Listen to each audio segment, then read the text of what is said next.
Welcome to Watch Symposium. I'm Austin, and boy do I have a video for you. All right, you've probably seen a trending video among watch circles by UptickWatches.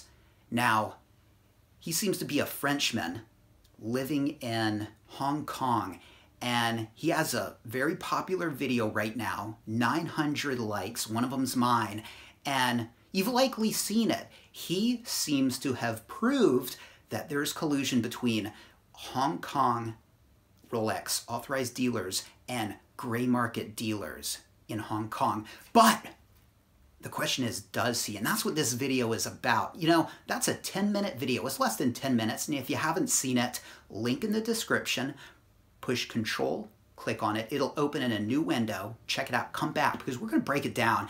And look, when I glossed over that video, I thought he had nailed it.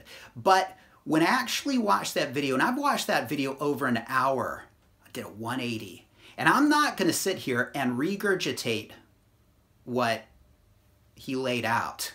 In fact, I'm going to take a completely different stance because I don't think he meets the burden of proof that he claims to in his video. Now, let's talk about what he states to have accomplished here, all right? In the start of that video, he says, and this is a quote, "I have video and audio proof of the collusion between Rolex authorized dealers and secondhand dealers." That is an incredibly bold claim. And if you can't back that up, wow, watch out, because I smell libel lawsuits in the future. Now, the question is, did he? Did he back it up? And that's what this video is about. All right, well, let's get into it. All right, so let me give you a little backstory, and this all comes from his video, but I just want to sort of lay it out in chronological order and just sort of discuss it, all right? All right, so Easter Monday. Now, I thought Easter was a Sunday, but he said Easter Monday at 6 p.m. He's in Hong Kong, and he goes by CTF, Chow Tai Fook. That's an authorized dealer in Hong Kong. Sitting in there were 3 local men with stacks of Rolexes. Their credit cards were out. They were making a big purchase, all right? Now, a couple days later, he sees on Carousel, that's an online watch selling site, boom, a bunch of watches that have just been put up for sale. Now, he seems to imply that those are the watches he witnessed being purchased just a couple days before that by those 3 guys that he claims were locals. All right, well, they look like locals, he said. All right, so eventually he goes down to Causeway Bay where these shops that put up all these pieces on Carousel were. Now, one little thing that I thought was strange is that these watches were all put up by 28 Watches. That's a store. But the audio that he takes is not from 28 Watches. It's from Galaxy Mile Watch. He claims they're connected. I don't know what that means, connected, but that it's not as tight as if this audio came from 28 Watches, all right? But look, let's just step back for a second. Does it matter if the watches he saw being purchased on Easter and then popping up on Carousel a few days later are the same ones that he's looking at when he surreptitiously gets the audio recording from the staff at Galaxy Mile Watches? It doesn't really matter because his claim really hinges on this audio.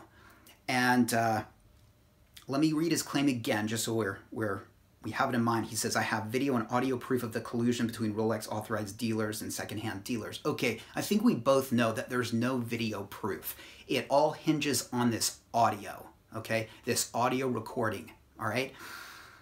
Now, does he nail it? Well, on my first watch of his video, glossing over it, I thought so. But when I spent enough time with it, I realized that it falls apart, okay? And he doesn't meet the burden of proof, and that this audio, hate to say it, is worthless. And let's talk about why. Number one, okay, and this is just something I have to throw out, is there is a language barrier going on, and that language barrier plays a real advantage for Uptick watches, okay? And keep that in mind. Now, you'll be able to listen to this after we break it down, and you'll probably listen to it with different ears, but Uptick watches, he confirms that the watches are brand new.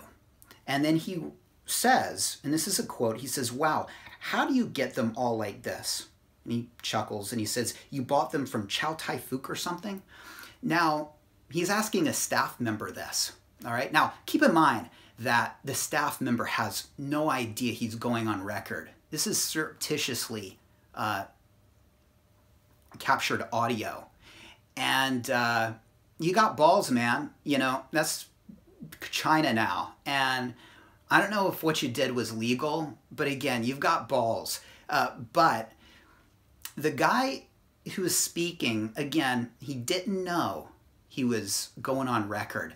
And so he might have been answering a question that he thought the guy was asking and getting at, and not really the one that Uptick Watches was asking. All right, let me just read it kind of like he asked the staff member. He says, "Wow, how do you get all of them like this? Huh. You bought them from Chow Tai Fook or something?" And the guy goes, "Yeah, we have Chow Tai Fook stock and Dixon watches stock." Now, likely what that staff member heard was, where do these watches come from? What are the origins of these watches? And they are from Chow Tai Fook and Dixon watches, all right? Now, all gray market brand new pieces come from ADs, all right? And so what the answer to the question was, in my opinion, among multiple listenings of this, I've come to the conclusion that he was saying the origins of these watches are these two stores. Is that a proof right there? Or is that proof that there's collusion between Rolex authorized dealers and secondhand dealers? Not at all, all right? I think we all know that there are people that buy watches from ADs and flip them. They are the middlemen. They're the middlemen, okay? Because Rolex uses ADs as their middlemen, all right? And they sell watches from Rolex to us, okay? So an AD is a middleman. But an AD can't or shouldn't, right? And this is the whole issue here, ship their watches out the back door to gray market dealers. But what they can do is they can sell to VIP people, and the VIP people can then sell to the gray market, and that's where they come from. That's no secret. Now, if it was going out the back door, would you see the VIP guys, which is who I think you saw on Easter, buying the watches? Probably not, okay? They probably would do it a little bit more discreetly if it was direct out the back door. My guess is that he saw the middlemen, all right? And again, this guy who he's talking to, I don't think he is confirming what Uptick Watches says he's confirming. I think he's confirming that all of these watches started out at Chow Tai Fook and Dixon watches. That's where they came from. I think if you were to press the guy and say, how did they come? Probably through a middleman, all right? And it might seem like a distinction without a difference, but it really is, especially when you're talking about potentially this guy's job, all right? Look, if I worked at Galaxy Mile Watch, well, if I watched this video one time, I'd probably pull the guy in and fire him, okay? But the thing is, I don't think that guy was giving up secrets. I think he was just trying to talk about the origins of those watches, all right? Again, watch it and see if you really think that that staff member is trying to communicate that there's a deal going on. He's just talking about the origins of these watches. So Is that audio proof of collusion between Rolex authorized dealers and secondhand dealers? Hell no. What that is audio proof that those watches at some point started out at Chow Tai Fook and Dixon Watches. That's all right? Now, later on, the staff member, he talks about CTF, Dixon, Ton Folk, which is another AD, and he says, no stock for you. But we have. Now again, Uptick Watches, he really hones in on that no stock for you, but I think there's a language barrier going on, and I think that staff member is basically saying, you know, you go at these places, you won't get stock. We have the stock. We have the stock here, okay? He's trying to make a sale, guys. He's trying to make a sale. He's saying, don't go over there looking for them. They're not going to be over there for you. We have them here. This is the place you want to buy one if you want to buy one, all right? The French gentleman, Uptick Watches, says, but if you buy all the gold stuff, and the staff member says, and he corrects himself, he goes, we can't, and then he trails off. Uptick Watches jumps in and he says, you can take it. And the guy kind of says yes, all right? This is some of the sloppiest, you know, surreptitiously taken audio I've ever seen, because to say this is leading is crazy, but if you buy all the gold stuff, look, if I were working at this place and somebody said, so if a person goes into an AD and buys all the gold stuff, then they can get steel models? And the answer is yes. I know that. Everybody knows that. They told me that directly in Thailand, an authorized dealer. How do I get a Daytona or a GMT? They told me I've got to spend 30, 40, 50,000 on other stuff. This staff member is relating that to you. That's all he's doing. He's not saying what they did, all right? My guess is that there is a middleman involved, but look, this is not the kind of proof that people think it is. I thought so. I watched that video one time, and I came away thinking, he nails it. I watched it over an hour the second time, and I realized what slop this is, and how he doesn't nail it.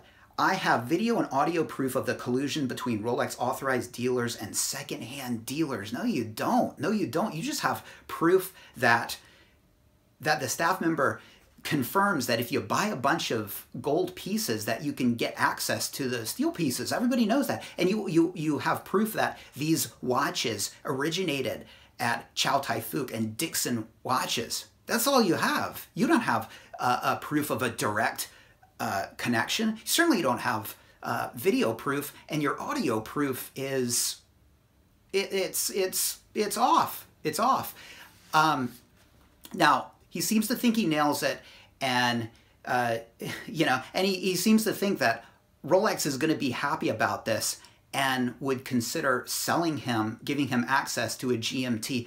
Look, my friend, you've made a lot of enemies in this video. You didn't get the proof, and I think you're probably on Rolex's shit list. You don't make them look good, all right? Now, is underhanded weird stuff, middlemen happening? Yes. Now, can Rolex do anything about it? I don't know. But I don't think they're going to take any pleasure that you screamed from the rooftops that that there's a connection and claim to have proof. We need it and deliver on it. You're not. You're probably on their shit list, like I said. You're not going to get offered anything, and you're probably, you know, at Dixon Watches and at Chow Tai Fook. You're probably a persona non grata right now. And apparently he bought watches from them. He threw the woman at Dixon Watches who sold him his Black Bay under the bus. What does he write? He says, this is a quote, he says, I even suspect that it is the salesperson who sold me the Black Bay, as she sent me a WhatsApp message for a Daytona using the exact same generic picture as used in Carousel. So if you use a generic picture in a WhatsApp message, then you're in cahoots. That's the woman that sold you your Datejust, your Black Bay. Be careful, man. He doesn't stop there. He then implies that there's what he calls, well, I don't want to quote him now here, but he implies collusion on a global level between David S.W., Watchfinder, and Hong Kong dealers. Collusion, and he implies that there's price fixing. Now, this is a quote. He says, the first who gets his hands on the Batgirl sets the price. I remember David S.W. coming right out of the gate at $23,000 or so. Based on what? Availability? Really? For a brand that mass produces watches is a total scam. But anyway, so he seems to be implying that there's price fixing going on as well. Look, man, that's a really hot watch, or it was, and if you were the first one to have it, that's what you would do. You'd tack on 25, 30,000. If there's some big fish out there that wants to pay that money because he wants to be the first guy on his block at the rich guys club with that watch model, he'll do it. Think about the money out there and the guys that want these watches. 50,000 for a steel watch, they don't care. They don't care. They just want it. And David S.W. knows that. To imply that there's some sort of price fixing going on, man, you went nuclear on a lot of people. And look, it's a great video because it's so balls to the wall, but be careful, man. There's such a thing as libel suits. And look, you better hope that, that Dixon and that, what was it? CTF, Chow Tai Fook, doesn't lose their distributorship, because if they do, and your video is responsible for that, I don't think this audio is gonna hold up in court at all. That it's proof, and